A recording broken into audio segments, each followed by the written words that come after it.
Actually, does someone else want to do this introduction today? I'll do I do a it. lot. Go for it, Stacy. Yay. So this is the first of our paranormal series. We're going to go ahead and bring people in with really cool jobs. Or do we consider this careers? I don't know. Anyway, we're going to bring in Jupiter Valentine, and she will go ahead and identify. So, Jupiter, are you considered a psychic, a tarot reader, a witch? What do you consider yourself? I feel like I have many abilities, so there's many things, or not many things, but there's a few titles I would call myself. So I would say it's definitely psychic mediumship, intuitive tarot readings, healing work, but as well as being a practitioner of witchcraft. So definitely a witch slash healer, in my opinion.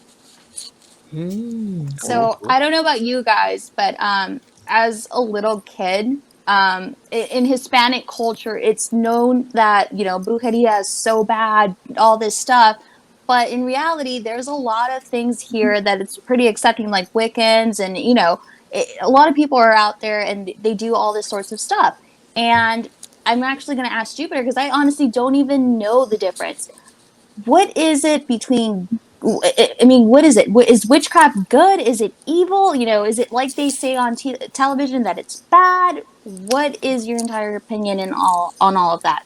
I feel like the TV makes it look bad and is a lot more dramatic with it, which makes sense due to it being Hollywood and they use this for movies. But as in for it being good or bad, I feel like we have many things that have been pushed into witchcraft, but we do have healers. We have people that are shamans. We have curanderos, which is also healers, and when they heal people through taking out energy.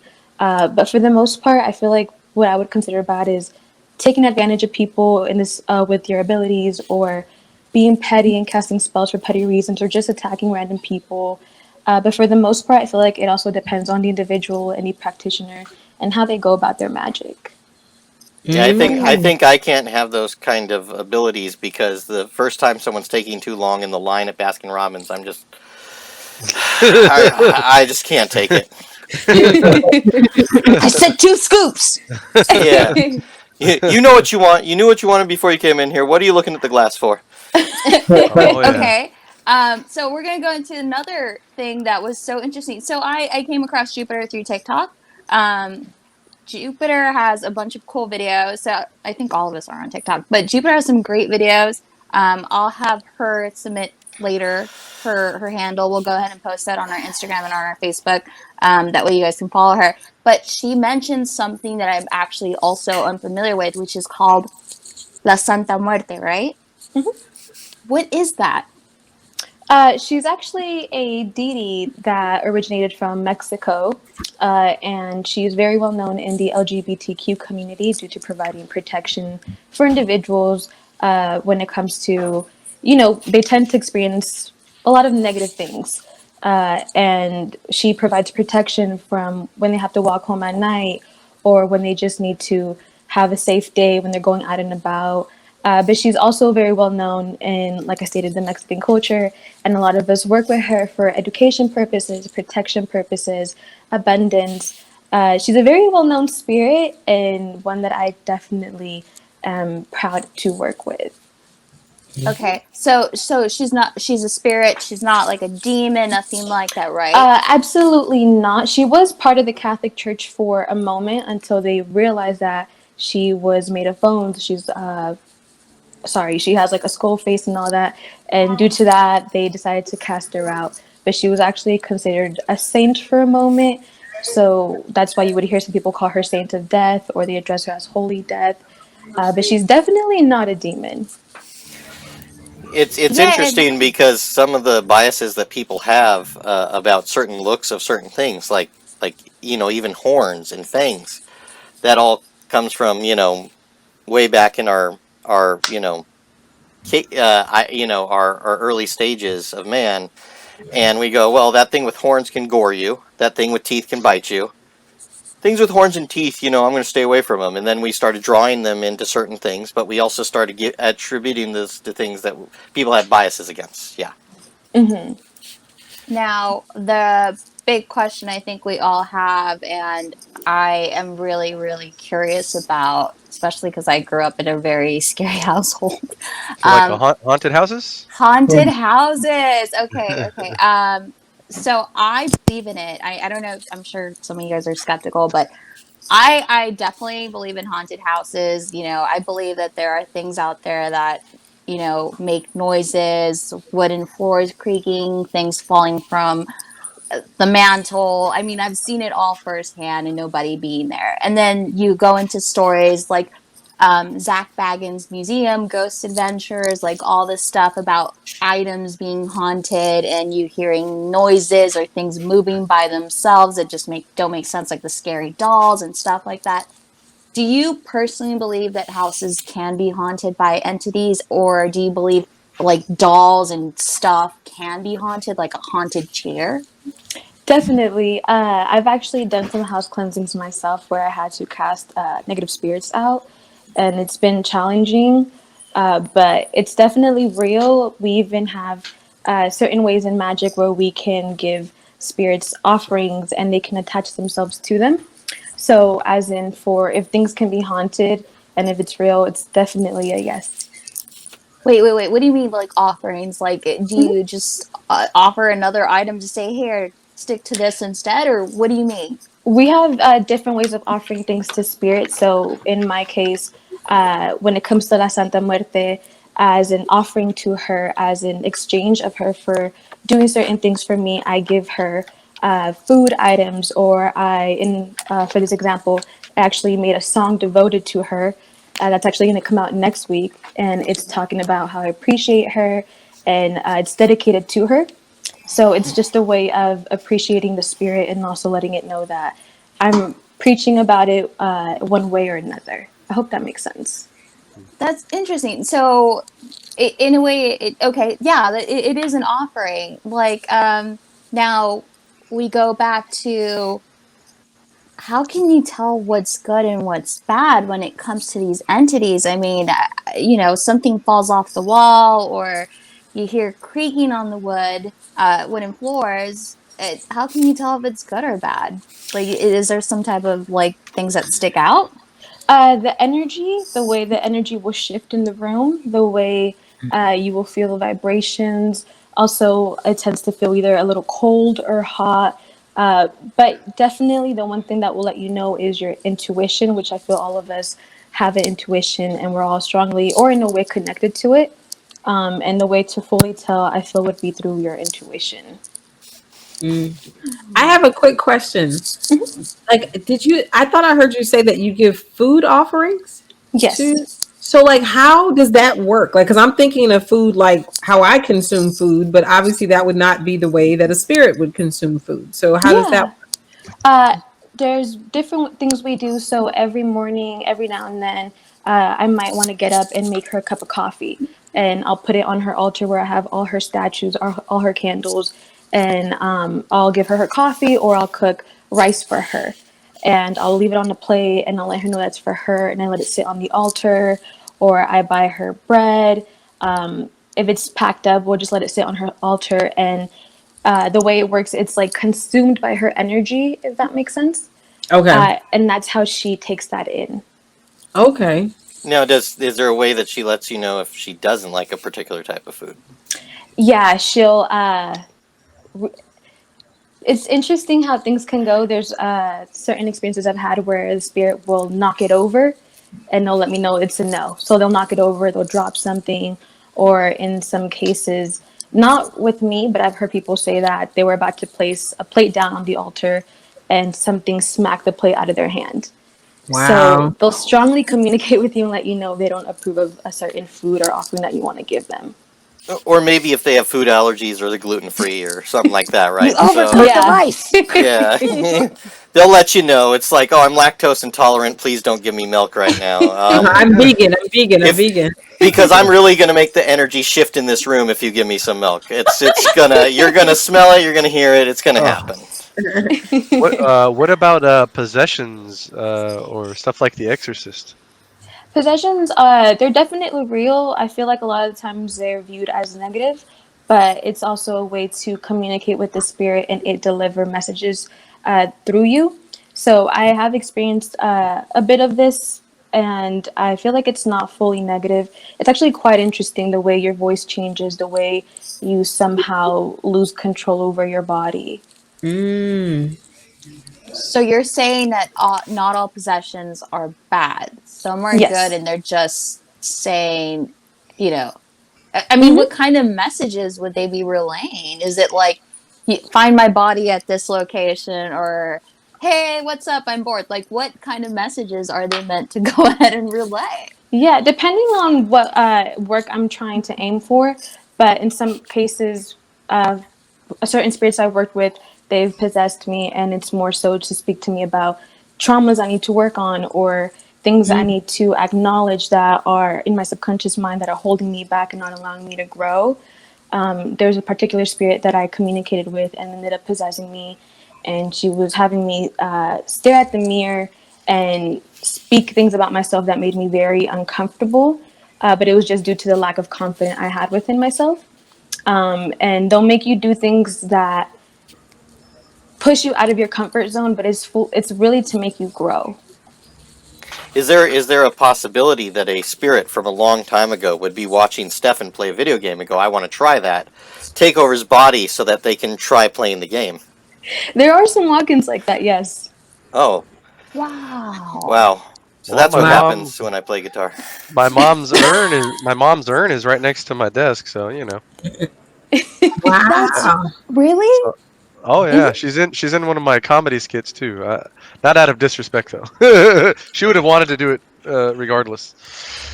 So Um, Jupiter, this is powerful because like there's like I'm thinking about that. It feels like all of us have probably been possessed at some point. Then, like honestly, like really, like seriously, like I just like I you think about a performance or you think about Mhm. something this space where you knew that there was something bigger than everything that you have humanly studied, but then Mhm. this something took over. And Yeah. so I feel like I would submit that we've all been possessed, but we weren't. At some point, yes. Yes, yes. and then That's Nate that's why I asked said if that thing to my girlfriend. Oh, damn. Uh, uh, Aw. Nate asked if you video document your stuff. Is that like private, or do you feel that I mean, a lot of people, have experiences, and then they say that video documentation could either make it worse, or do you document this stuff? I have in the past. I just try to make sure that the spirit is okay with it. Due to me connecting with it, it's almost like if they're giving me permission as well to have them come forward. So Mm. I always make sure I ask them for permission. And if I do record it, I ask them beforehand if it's okay to make it public or if they'd rather me just keep it to myself. But I feel like it definitely can anger a spirit, yes. Now, another question that we also had was, I mean, you've seen them everywhere. You go down Hollywood Boulevard and there's like 20 of them, like tarot card readers. How can you tell which one's actually a real reader and who is just like trying to take your money? so who's a con man and who's legit? I feel like the ones that will be fake, in my opinion, are the ones that are very much so, oh, there's something going on with you. I see it. You need to come in and get a reading. That are very persistent about it, or the ones that are like, there's a message for you and you don't want to listen. You need a reading. I can't tell you unless you get a reading. I feel like those are the ones that are very much so trying to take advantage of the individual by trying to play that card of there's negativity surrounding you. But as in for the real ones, you want to make sure that they have testimonials or they have people around vouching that they're legit. And an interesting one of the big cons that has ever been, if you go see the Winchester Mansion, there was someone that was took advantage of the wife of she was the heir of the, not heir, but I'm saying the wrong word, but she had the Widow? Winchester. Yeah, she was the widow of the guy who did Winchester rifles. And someone came to them and said, hey, there's a lot of people that are upset with how many people your rifles have killed. In order to make it good, you have to build on your house here's my husband's contractor like card, and she bought it, and that's why the Winchester Mansion has things like stairs going to nowhere. They just go into walls. They have rooms that have no doorway into them. There's strange windows in different places, and Oh wow, I never heard of that. yeah, I did it for a year. It's in San Francisco. They do tours. It's an amazing place. Oh, I'm gonna have to Wow. check that out. Yeah. That's So It, interesting. The Winchester House. Yeah, that's actually really interesting. People always questioned her that she was mad, but what was it? I didn't know that she had hired a psychic or a tarot reader, and that's how it happened. I thought it was, she said that the house was possessed by all the spirits the guns had killed. I honestly thought that's what drove her to do that. I didn't it realize that she had. well, it was exactly what Jupiter is saying here. Is that this person so looked for her, found her, and came to her and said, "I can help you," and told her that this was happening, and she believed her, and her husband was the contractor that was doing the house stuff. That's interesting, huh? Yeah, and it's weird that it worked so well for such a long time. But then again, no social media back then, less people you could talk to. I mean, there was, Mm-hmm. and you didn't have as big as a community around you to say, hey, does this seem okay to you? Does it seem, as you said, Yeah. legit? So it could happen. I mean, there could be people that, seek you out for those kind of purposes, unfortunately. Ronnie had a question. Do you ever catch a vibe from strangers, like walking by someone and feeling they really need to talk to you? Yeah, it's happened a few times actually when I was working at Metro PCS. I would have customers come in that were so stressed out, and you could just tell that, or at least I could tell that they were not mentally okay. And there would be, I remember this one lady, I was like, I don't know what's going on in your life right now, but things are going to be okay. I feel like somebody around you passed away. She's okay, but she's more so worried about you.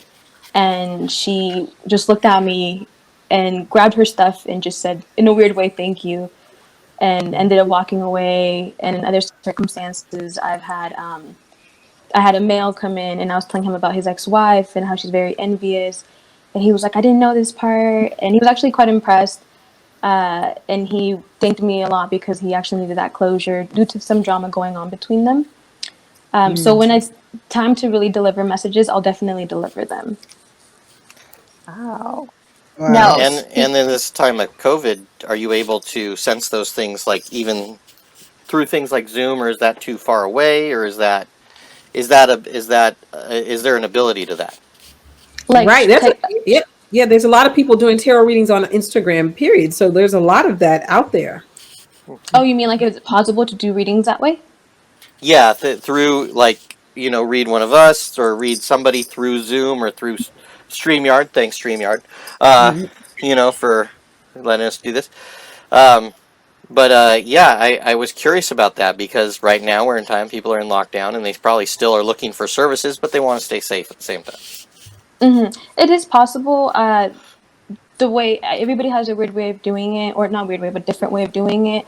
The way I do it is I call on the individual's spirit guides and spirits that could be around it, and they deliver the messages to me. Sometimes I don't need to see the individual either. I'll just pull out my cards, I'll ask certain questions, and I get the response. now when you Yeah. say spirit guides, you mean like does everybody have a spirit guide? Is it like a guardian angel? Like what are spirit guides? I consider angels different compared to spirit guides. Your spirit guides would be more so the people around you that have passed away that will look out for you, or will protect you. They'll guide you. They're also the voice that you might hear sometimes, letting you know this isn't correct, or something's wrong, or something's off. Despite having done tuition, sometimes we'll hear different voices around us trying to guide us. That's what would be your spirit guides. Whoa. Okay. I made a joke recently. I always say that I try to avoid doing stupid stuff because I know my dead boyfriend's probably watching. So maybe he actually is. Okay, I will definitely stop doing stupid stuff. But speaking of that, I did see a TikTok video you posted that had such an interesting view on it, and I'm pretty sure maybe some people here might have it. The whole idea about soulmates and twin flames, and you know, how do you know if somebody's really meant to be in your life or is meant to be the one? Like, what is your whole perception on that? Regarding the title Twin Flames and Soulmates, I don't really like it. I'm not a big fan of it due to a lot of people staying in situations that or relationships that are very toxic and not the best. And many people are convinced that this person is their soulmate or their twin flame. Therefore, they have to stay with this person and deal with the negativity or the depression that they get brought by this relationship, or just they due to the title, they feel like it's a must to stay. But as in really knowing about soulmates or if you've met your twin flame, it's how do I say this? I feel like it's more of an intuition feeling. It's more of receiving certain messages either through dreams or certain visions at times. That's the way I would really fully know if someone is meant for me. Everybody's different. Everybody receives their messages different. But I don't really like to use those titles. I'm not really a big fan of them. Yeah, So could and I always wondered if there's a soulmates, right? Is there also soul platonics? I would say to an extent a little bit. Okay. so Is what so am what I I'm getting interjecting? is so what I'm getting is people could be your twin flames, but in reality, it doesn't mean that you're meant to be together. You know, it doesn't excuse the fact that you still have a toxic relationship. You know, somebody could Yeah. feel like they were meant to be in your life, but didn't mean to actually, stay in your life. Yeah, and even then, if you do believe in those terms, it's said that we have multiple twin flames, we have multiple soulmates. So there could be people that have up to 8 or 12 soulmates, but not all of them, or twin flames, but not all of them are meant to be full on romantic or positive soulmates or twin flames. So that's like soul polygamy, right? Or Uh, I guess if you want to call it that, sure. all right. I have a question. I know we're getting ready. I know time is marching on, but like, do you think that the past lives piece may play a role in someone having multiple soulmates? Like maybe that in other lives, these two people are maybe either working out some unfinished business in this current life, as you know, and that came up in a previous lifetime. Does Yeah, I feel like that's definitely real. And there's even people that can help you regain those memories and help you look a little more deep into that by doing trances or by certain meditation techniques. But I feel like there are people that you will meet that I've met some people that I feel like I've known in my past life, which is kind of weird, but it's definitely something that's real. And I've met people that they remember each other, but they also remember how something happened in the past. So they're dealing with each other now to deal with that. I hope that answers your question. it does. It does. I went and got a reading one time. I was trying to get something cleared, and the thing that blew me away because I felt like I was struggling to clear it on my own. And Mm-hmm. when I got in there, the psychic shared with me. She said she was looking, and she said, "Oh, this isn't the first time that you've been. This is a repeat." And I thought my thinking was my prayer is given the entanglement that it was. I don't want this for whoever I am the next life. I don't want them to have to deal with this. So my Mm-hmm. prayer, my hope was to clear it this time so that however this goes the next lifetime, everybody's free. So Yeah, and that's very uh, smart to do it that way. did Willie have any questions or anything? No, I'm just blown away. I'm like listening to this, man. All right. I just want to be sure. I just want to be sure. Yeah, Okay, yeah. so speaking of pastimes, though, do you believe in karma? Regarding karma, if we look back at this, it actually came or is a part of Buddhism. I hope I said that correctly. Yeah, yeah, Buddhism. Yep. So that was brought over more so to us, and that was something that I feel we started really feeling like, oh, it's real, it's real. But the way I view things, there is really no such thing as a reality. We all create our own reality. we all have our own worlds that we live in, and not all of us see everything the same. So regarding me and what I do not feel like reality is a part, excuse me, a karma is part of my reality. It's not something that I have really experienced due to not giving it energy or giving it power. I feel like Mm. you will experience it if you allow it. Hmm. And the interesting thing is, I'll out myself here. I'm a skeptic, but I'm a reasonable skeptic, and so I don't usually believe in karma or things like that. However, it's hard. I have to leave room for doubt because it does seem like you get what you give, and it's I like definitely believe that so. there's Yeah. oh, sorry. Oh, no. You can go. It's fine. I feel like there is such thing as cause and effect. I don't know if Yes. that's what maybe you were implying. See, that's the thing is I don't know what it is, but I know that when I've been selfish, I get selfish back. If and that's the thing is I don't, I'm still a skeptic, but I have to leave room for doubt because, of course, just like anyone else, imperfect animal, in perfect senses, I may believe in something a lot or not believe in it and could be completely wrong. Hmm. So, I Yeah, have there's a many. Oh, feeling sorry. about that. Go ahead, my bad. Oh no, you're good. You're good. You go eh, ahead. I try to understand that myself sometimes. Like I sit here and think like I'm this giving person. I think I try to make a lot. I make bad decisions, but like I feel like I do statistically well and like stuff. And I'm like, man, I look at some of these people over here, and I'm like, these people I've known done some stuff, and they are living high on the hog or whatever. I'm like, when does their karma kick in? Because whatever they did, I want some of that. Obviously, being a good guy ain't it. I feel well, like that's also one of the things that plays into the karma where we expect to, since we're good, that good should come back to us. It's the reality of feeling like we're deserving of it, when really it's more so a thing of just relaxing the mind and just putting what we do out there or being good out there, and then letting it come back to us without expecting it. At Wow. least for me, I don't know. I practice Buddhism. There's so many misunderstandings about how cause and effect and karma are related when really they're the same thing. And its understandings, as far as the Western understandings, is it's interesting, because it's when you talk about that or you talk about reincarnation, a lot of people immediately say, "Oh, well, I don't want to be an ant or I don't want to be an animal."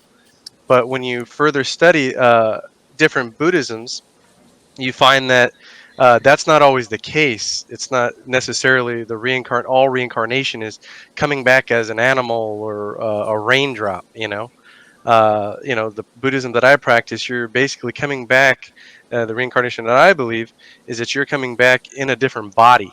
You're not Yeah. coming back as an animal or some aw. Yeah. random Aw, object. because I want to be a house. I want to be someone's pet dog. Like they But have life mastered. I want to but be someone's pet dog. They Not all feed of you. They them. Look pet at you. Michael Vick. but you gotta Oh yeah, but the Pokemon champion. Yeah. but you gotta understand that the karma, the way it's understood Western wise versus in Asia is completely different. The understanding and what it means. You know, because I know when I grew up, I always thought it was something. Okay, well that person punched me, and then wait 5 days. Why didn't they get punched back? When that wasn't really the case, right? So if you believe in past lives and you can apply that with karma, that's a very think something to help you kind of understand it a little bit better or to uh, get it better. You know what I mean? Because the way it's looked at generally or misunderstood is normally, when you look at it, you want to think, what did I do in my past life to deserve to be where I am right now, right? And what can I do to change it? And the thing is too, with cause and effect, what people have to remember is it's not going to always be something that you're able to see. And when something like that even happens, it can manifest itself in anything. And, Things, Right. That's what and you I've know, studied. That's what I've studied. That it's that they are. Well, I've studied that they're the same, but it's this idea that because and in the church we say, and it says in Galatians, God is not mocked, for what you sow, so you will also reap. So it's, this law is the same law, just in different languages. But I've learned it more the way you have, Stephen, that you never know what anybody's going through. You never know that just because what you're witnessing is this one thing, you don't know what else they're dealing with. It's gardening. Whatever seeds they've sown, they're reaping that. Just because we can't see it doesn't mean that they're not. And then that other piece, to your point, Dan, I forget what it's called. Like, because we're living as humans, we will always come back in a body. Like, we're not. I forget. There's a name for people who believe, because there are people who believe that you may come back as an ant or a wasp or a hornet, or that's your grandfather, whatever people say, or whatever. Shamu would be not so good. But that's what I've just been told, that that grace, that if you, and I don't know if grace is something that every Jupiter that in the walk that people use the term grace, but that if one does furnish a belief in karma, if you continue to elevate yourself, you can elevate yourself above who and what you were at the time that you sowed those seeds. So it's this real, or what do you say, idea, that if I am ever evolving, then I can continue to move above what I've done. It doesn't, not as an escape, or not as not being accountable, but if you're not that same person, then you're not going to be in that same cycle of what's happening. So grace, elevating, yeah, is grace something that people talk about in the world of which of Wicca and all that? Do people use that term, grace, or? Not that term that I heard of, but you're speaking exactly about like elevating, correct? Yes. Yeah, I do believe that if we work on ourselves, that we definitely will elevate, and we definitely will get. There's certain ways I view things. Not everybody will view the same way. Not every practitioner will view them the same way I do. But as in regarding that, I do feel if you work on yourself and you continue to elevate, you definitely will be away from where you used to be, and that could sorry, it's kind of complicated. I don't want to say too much, but you're correct. We do use that. It's just in a different way. Right. And we Yeah. do believe in that. And one of the phrases that kind of bugs me when I hear it is, there's this phrase called good karma. I believe that's called dharma, right? Anybody know that? Dharma is purpose, though. So good karma is a little different. I think dharma is purpose. So good karma, I think, is just the idea that people always look at karma in this negative way. So someone else is just saying, what is the good karma? Because I'm personally a person who always wants to shift the conversation. I feel like every time we get mad at somebody, karma gonna get you. That's what people do. But I'm just like, but what about the good karma? Like, if I plant good tomato seeds, I'm looking for good tomatoes, and why would I look for anything else? Yeah. So okay. The but other yeah. Oh, sorry. Go ahead. I was saying dharma, but just for Dan, dharma is purpose. Okay. I thought she was Greg's wife. Another translation for dharma is body, BODY. So you'll hear people in Buddhism refer to something called the dharma body. Like, my dharma is too large for me.